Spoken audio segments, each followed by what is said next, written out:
અલ્પેશ ઠાકોરના કોંગ્રેસ છોડવાની અટકળો વચ્ચે ભાજપના રાષ્ટ્રીય અધ્યક્ષ અમિત શાહના ગુજરાત પ્રવાસને લઈને અનેક તર્ક વિતર્કો સર્જાય છે। અમિત શાહ આજે અમદાવાદ આવશે। આવતીકાલે અમિત શાહનો કોઈ પણ રાજકીય કે પાર્ટીનો કાર્યક્રમ નથી। બીજી તરફ અમિત શાહ ગુજરાત આગમનને લઈને ભાજપ પક્ષ કોઈ સામાજિક કાર્યક્રમમાં આવતા હોવાની વાત કરી રહ્યું છે। અમારા સંવાદદાતા નિકુંજ જાની પાસેથી વધુ જાણકારી પ્રાપ્ત કરીશું। નિકુંજ, લોકસભાની ચૂંટણીનો આ માહોલ, ભાજપનો કે અમિત શાહનો કોઈ કાર્યક્રમ નહીં અને અમિત શાહનો ગુજરાત પ્રવાસ કેટલો સૂચક?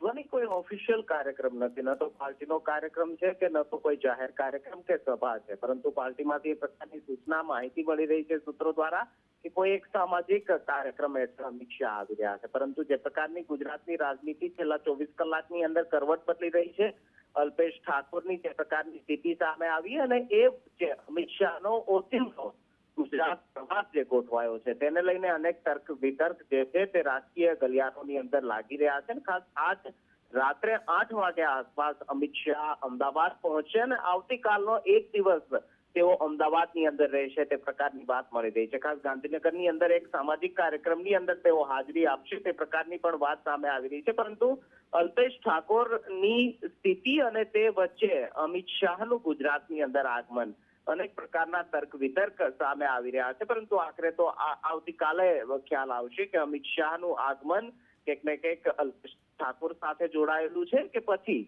સામાજિક કાર્યક્રમ સાથે। આભાર નિકુંજ સમગ્ર જાણકારી માટે। તો અમિત શાહ આજે રાત્રે 8 વાગ્યાની આસપાસ અમદાવાદ ખાતે આવશે।